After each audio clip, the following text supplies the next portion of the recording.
Yeah, hi.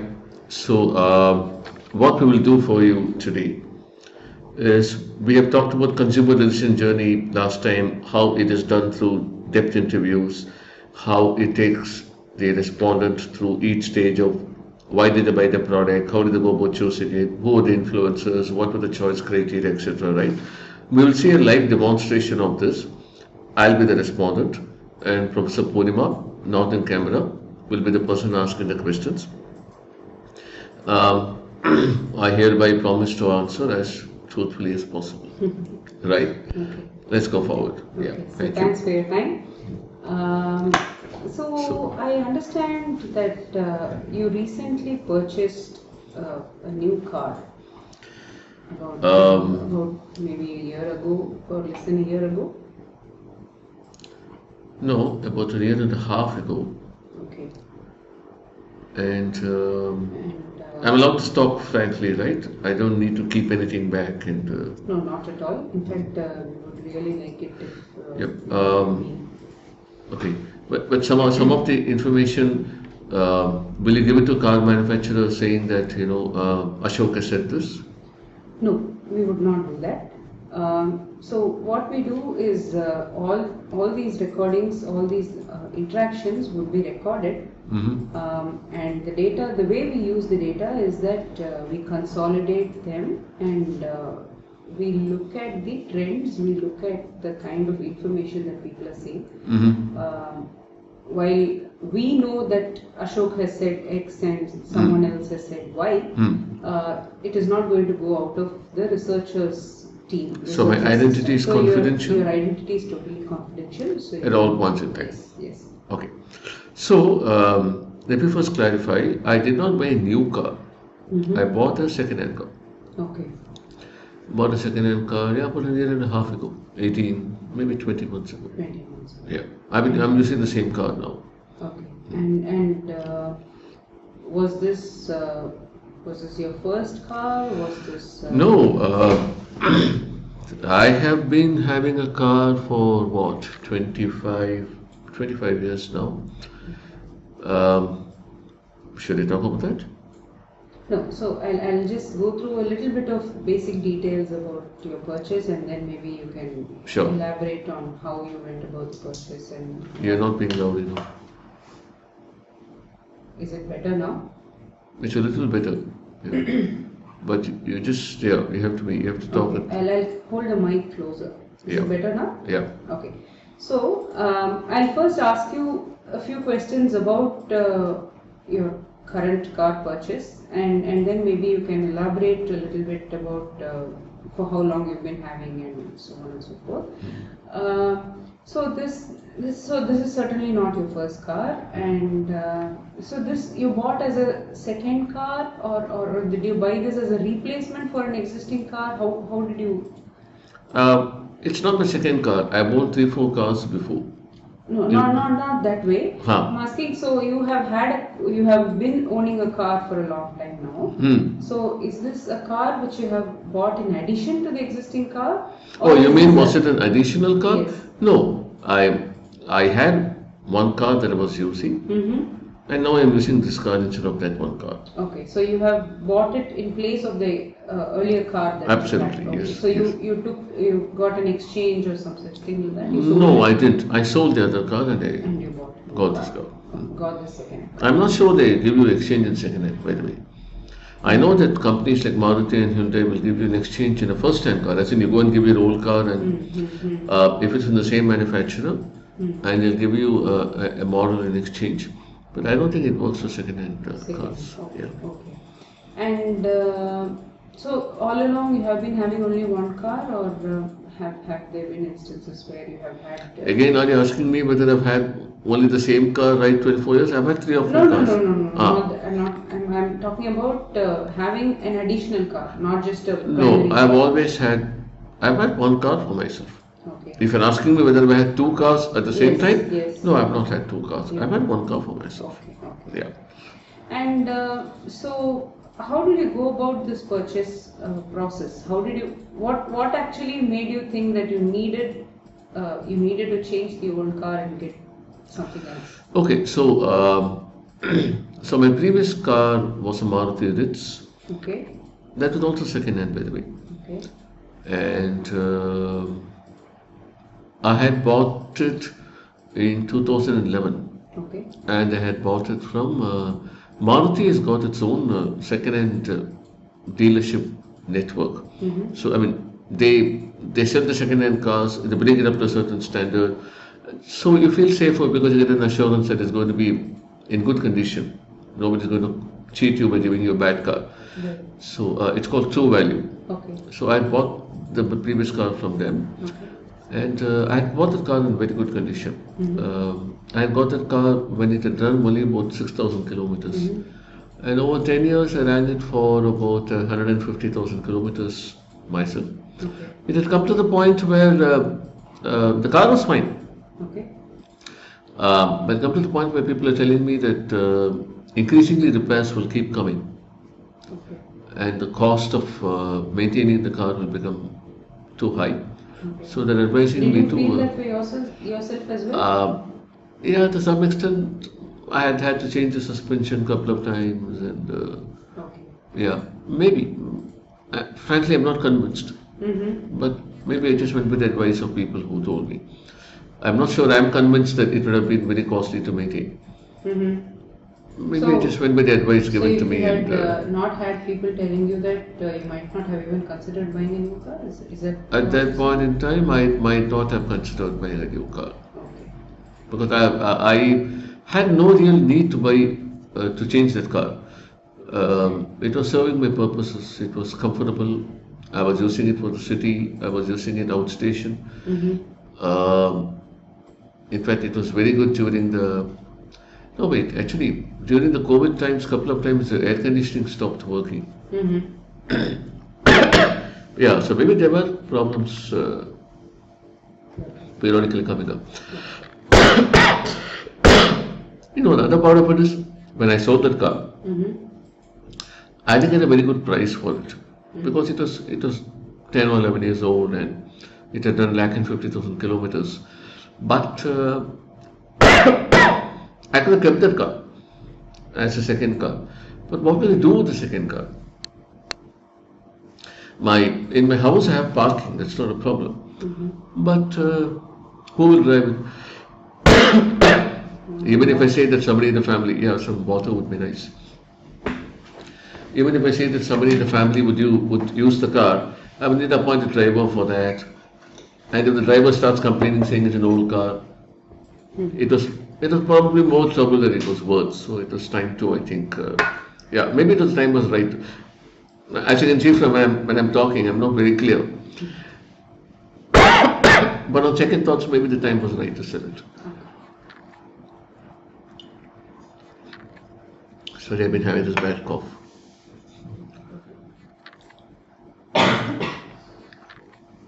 I got it from your number now. Yeah, please go ahead. Season of cold and cough. Okay. So, how did you go about this process of looking for a car for replacing your old car? Oh, in one sense it was very simple. In another sense, it was very complicated.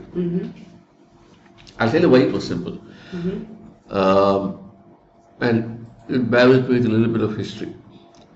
I've always bought second-hand cars. Okay. The only time I've had a first-hand car in my life was when my company gave me a car. Is it? But that was the first car that I owned. Okay. So when I was a young manager, I reached a certain level. The company gave me a Maruti 800, which was those days the car, right? And very good car, very good car. But from the time I left that company and the car passed out of my hands, I've always bought a second-hand car because I have never felt the need to have a first-hand car. I believed that it could be illogical, but I believe that if I take a car, a new car, and drive on the road, I get a scratch, I'll be like, oh hell man, I got a scratch on the road. But if it's a second-hand car, I'm not really going to worry about it so much. That's the emotional, illogical part of the answer.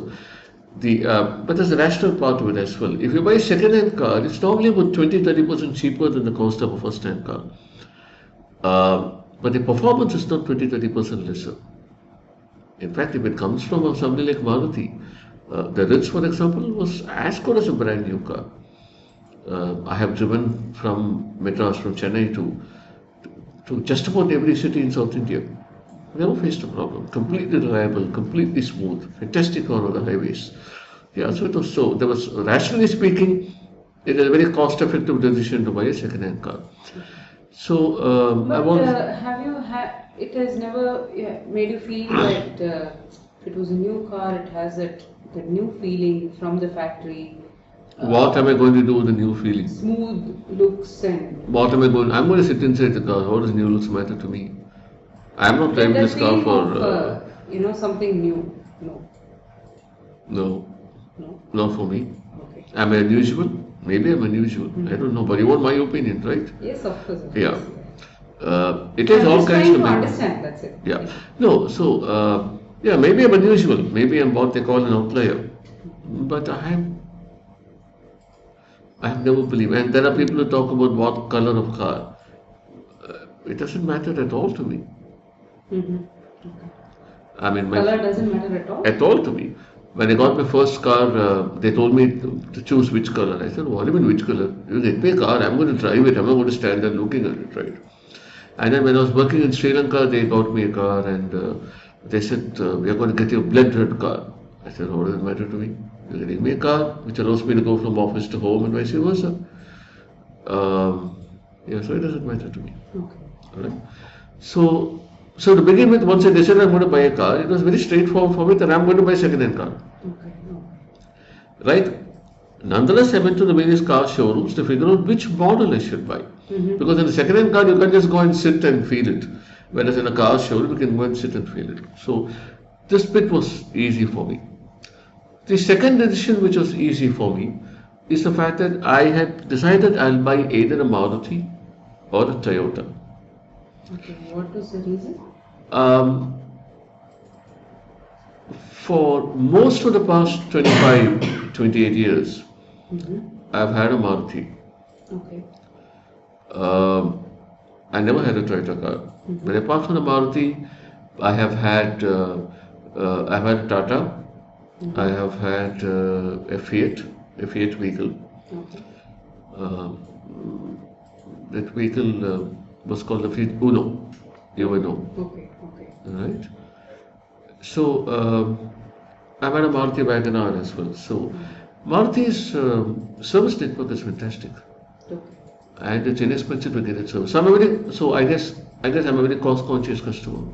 Am I supposed to be doing these conclusions about myself, or is that something I you do? think, that is something that even I should not be doing at this point in time. Okay, We should, later on look at how. fair enough. But anyway, to me it matters. Yeah. Maruti's service network is extensive. I mean, near my house in Chennai itself, I can think of within a few kilometers driving distance, 4 or 5 service networks. Service is very good and service is very inexpensive. The other options were cars like Hyundai, of course, very popular model. I had decided that I will not buy a Hyundai. So you never had a Hyundai at all? I never owned a Hyundai. My brother is the exact opposite. He buys only Hyundai. And maybe that's why I don't buy a Hyundai. I'm like, So I'm sorry to interrupt. So the car that you buy, is it? So you said earlier your office had given you a car. Yeah. Is this car your personal car or your? Which one? This one. Yeah. This is. Today I'm a businessman. Okay. So the distinction between office giving me and my buying is not very different. But back then I was an employee of a company. So. Okay. So today it's my personal car. Okay. The actual name may rest in company's name because of income tax, reasons. You want to show it as a company property or something. But no, those are legitimate business objectives advised by our financial people. Yeah. Okay. So yeah, I think many businessmen do that. Yeah, because the business needs some assets, right? So yeah. And of course you're going to use it for your official and personal. Exactly. Yeah. uses, yeah. So it doesn't matter. So, to come back to what I was saying about second-hand cars, so I decided it's going to be Maruti or Toyota. Why Toyota? Because over the last 4 5 years, I've been hearing the Toyota engines run for 3 lakh, 4 lakh kilometers. You buy a car, another 3 lakh, 4 lakh will probably see me to the end of my driving days. Okay. So Toyota would That's have, all. yeah, 3 lakh kilometers. What? 3 lakh kilometers, if we manage to drive in 10 years, that's fantastic. So only 10 years you plan to I drive. expect to drive for another 10, max 15 years. It's not safe after that. I'll be too elderly after that. So, and the other models were ruled out. So it was only Maruti. So, which really meant I was going to Maruti second-hand shops to check out options. Uh, a third reason why it was simple was that I do not like a low car. I don't like a sedan. Because I don't like to get out and bend my knees. And now do I want a big SUV where I feel like I'm sitting in a truck. I wanted a car with some height from the ground level, a tall boy design as they used to call it at one time. So which really narrowed down options for me. My earlier car Ritz was exactly that. Perfect height, getting in and out was very easy. Excellent headspace. Right. So my criteria were very clear. So which meant my choices were limited to Wagoner on the smaller side of it, Ertiga on the medium side of it, maybe a Toyota Innova at the largest end of the spectrum. So you're talking about easily being able to get in, get out, Yeah. the tall boy design. Yeah. Does it matter only to you because you're tall? Or Partly does me, it but I know, matter to other people my that you're parents, handling? I do move with my elderly parents, right? I have to think of them first. Okay. In fact, before I bought the Ritz, Okay. I took the Maruti True Value manager's permission to take the car home. Asked my parents to sit and see if they're comfortable, whether they can get out of it. Okay. And only then I took it back to the showroom and said, I've decided to buy it. Okay. Okay. Yeah, so. So you did the same with this new car? No, this is, I had the Ritz to compare with in terms of the seating position. Okay. Okay. So it was very similar. I did, it was very similar. So I bought a Maruti Ertiga eventually. Okay. It fit my budget. It fit this criteria that it was like Ritz, a little bigger, but very similar to Ritz in terms of the seating posture, in terms of the height, in terms of the head clearance. Okay. So that made up my So mind. why for me. Ertiga? Why a slightly bigger car than Because the Ritz is no longer available in the market. Okay. And Wagonars were available in the market, but they had only automatic gear options which are available in the market. And You were not interested. no, I had heard that Maruti Wagoner automatic gives problems. Okay. It's Where not so from? reliable. Who told you all? Good question. I don't remember. Must have been some informal conversations with people. In fact, somebody went to the extent of telling me that Wagoner manual cars rarely come to the second-hand market because they're so good, people don't sell them. Whereas you'll find many automatic cars in the market. And I went to the internet and searched for Maruti True Value vehicles available. There were much more automatic than manual Wagoners. Okay. So I thought that hypothesis was validated. And I could, if I'd got, frankly, if I'd got a good manual Wagoner, which was relatively new, as in not 20 years old or something, I would have bought it. Okay. Without thinking twice, I would have bought it. Because the Wagoner would have fit every requirement even better than the Ertiga. It's not so small and easy to drive in the city. At the same time, it's a very comfortable car for the highway. I mean, I've had a Wagoner before, which is why I know it so well. And so you were talking about somebody telling you that automatic Wagoner was giving problems. Right. So what kind of people are these? I mean, are they your friends, your family? And As I said, I don't remember exactly, must have been friends, yeah. And before buying this car, did you check about this particular car with someone in your circle as to whether it No, is coincidentally, when I was, I know the time I was evaluating this car and I was taking an evening walk, I used to have a driver at one time and I bumped into him. Okay. So I asked him where he's working these days and he said he's working for somebody else. Okay. I asked him what car did he drive there and it turned out that he was driving an Ertiga for that person. Okay. Okay. So naturally I asked him how's the Ertiga evaluated. He said, you know, it's a fantastic car, go ahead and buy it. Okay. So that was very, because this guy had been driving for me for 5 or 6 years. He knows my comforts, what kind of car I find comfortable. Fairly confident that this recommendation would be reliable. Okay. So did you also look at any kind of reviews, any information online, I'm or afraid not. I'm from not an any auto online person. magazine, I am not an online person. I did not check even even offline, even one review. I did not check. on a magazine or something? Did you go through anything? No. No. Okay. I'm completely driven by feedback that I get from people. Okay. Okay. I did not read a magazine. I went online to check what are the cars available for sale. Okay. More like a yellow pages online. Oh, Like okay. MarutiTrueValues.com. Okay. Okay. Okay. Cars available in Chennai for sale. Okay. But not to get opinion. No, Not to get other people's feedback. I don't read car reviews. Okay. See, I believe they are not written by people like me.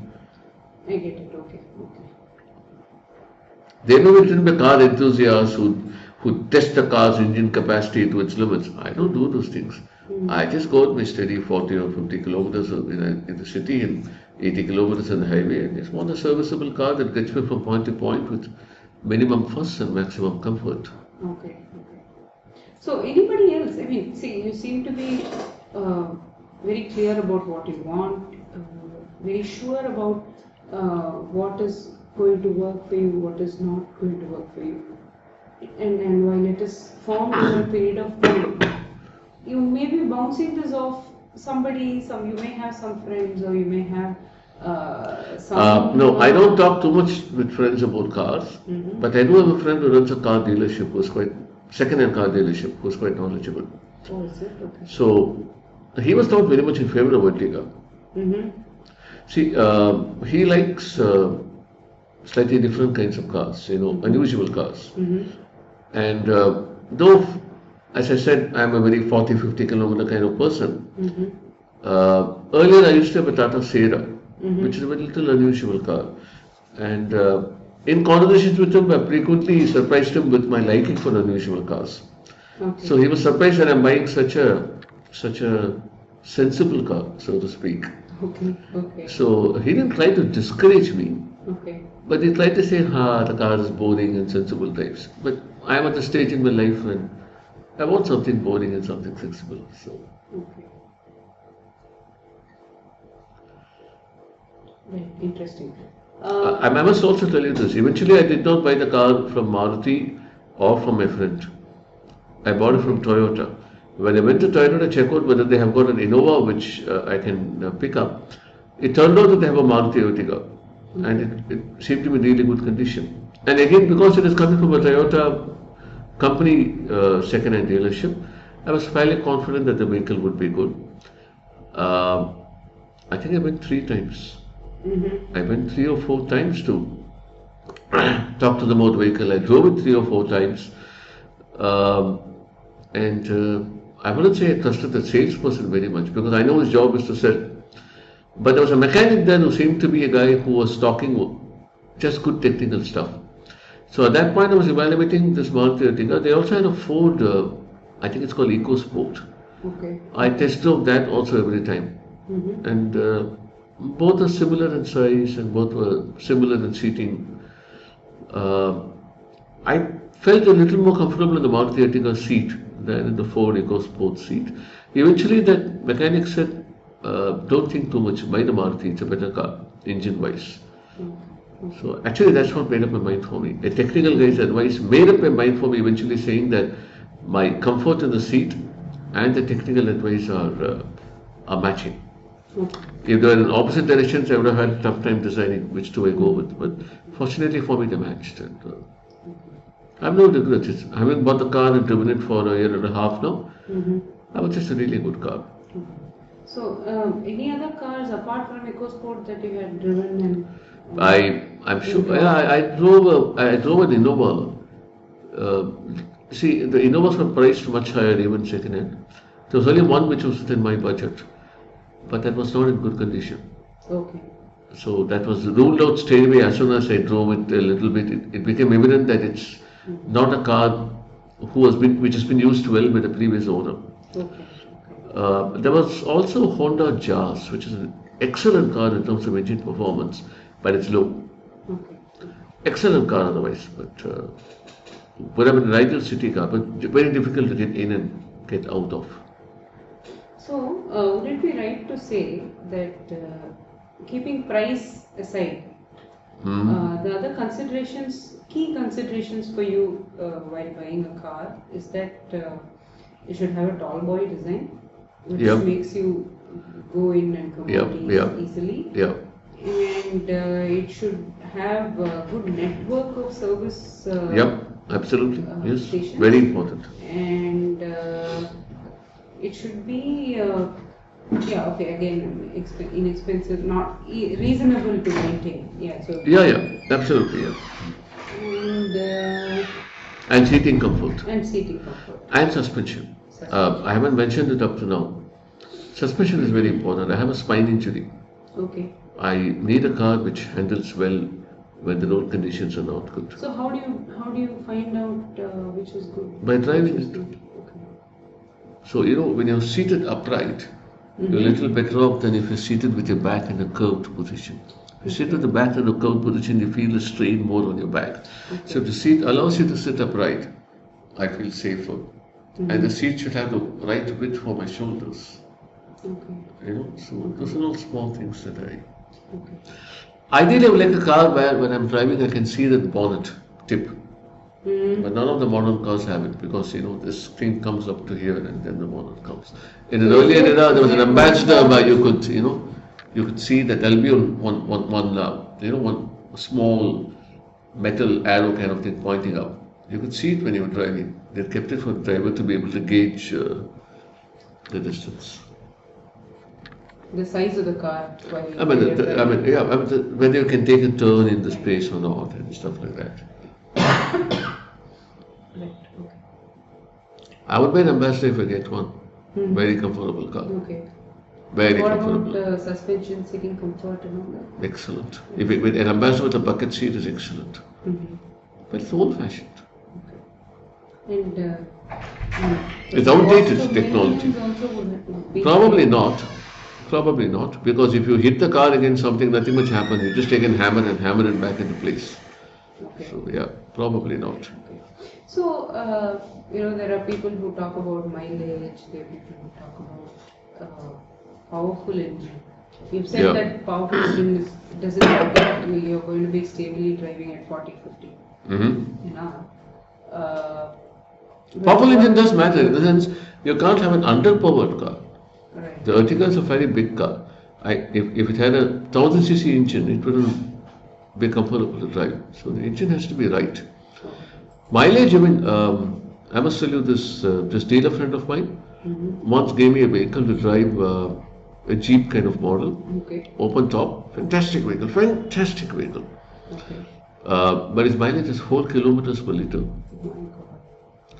So So every half an hour I you would have basically to- go from home to the petrol pump to office to petrol pump to home. It was just unaffordable for me. So mileage, most modern cars give a mileage in a certain range. Right. Below that would be a problem. Okay. So acceptable range of mileage. Yeah. You're not expecting something. I'm not going to compare whether this gives extraordinary. 13 kilometers per liter and that gives 14 kilometers per liter. Right. But if somebody comes and says 25 kilometers per liter, I would be interested. So for example, I think a nano kind of car may give more. I believe not. I believe the automatic Nano doesn't give much. Oh, is it? Okay. Are we done? So finally, how did you finance your purchase and how No, I- long did this whole process take? From the time I first started, maybe I should replace my car, but I did 3 or 4 months. 3-4 months. I would have agonized several times. Okay. But from the time I decided, well, yes, I am going to change a car. From the time Maybe you 3 decided weeks. the Maybe 3 weeks. decided Once to the decision took. buy that car, it took From 3 that weeks? point, it would have taken about a week or 10 days. Okay. But from the time you decide. From the time the decision sort of formed up in my mind, saying the time really has come to change the car, Change car. maybe Okay. about 3-4 weeks. Okay. 3-4 weeks. That's all. But Yeah, I was lucky maybe that I found a car, right? I would have to keep searching till I found a car. There was no hurry because my earlier vehicle was running. It was not that I had sold it and I was So looking you for a were, you vehicle. were 50-50 with respect to whether to sell the old car, Absolutely. not for about Yeah. For couple a of long months, time. Yeah. and then you Yeah. it took you a month. Is that Absolutely. correct? Maybe 50-50, maybe 3-4 months. 3-4 months. Yeah. And then a month to. And then a month to Yeah. search and narrow down. Absolutely. and Yeah. Decide. Okay. I searched widely. I went to Maruti True Value showrooms in different corners of the city. Okay. I searched widely. Okay. And you bought it through a loan, through your No, own fortunately, funds? that was not required. Yeah. And how has your experience been? No complaints at all. When I bought the vehicle, there were some known problems. The dealership I bought it from had told me. So I knew I had to spend some money to get it fixed, and I got it fixed. Subsequently, I decided to get the tires changed. Yeah, absolutely no problems. I have no cause for complaint. But I think the Ritz was a better car. Okay, more respect? More compact, and seat was even better. I wish Maruti had not withdrawn manufacturing the Ritz. You mean the seating comfort? Yeah. Okay. Yeah. Right. Anything else? Yeah, I think I'm done with the questions. Okay, thank you. Thank you. Thanks a lot for your time. Sure, thank you. So, people, that's how the interview goes. Not all respondents will talk as much as me. You have to dig information out of them. Right? I was making a job easy. Typical respondent will not make the moderator's job easy. So, Professor Punima was the moderator here. I was a respondent. Remember, in quality research, we call the person a moderator, not an interviewer. Right? Let's close this particular session here.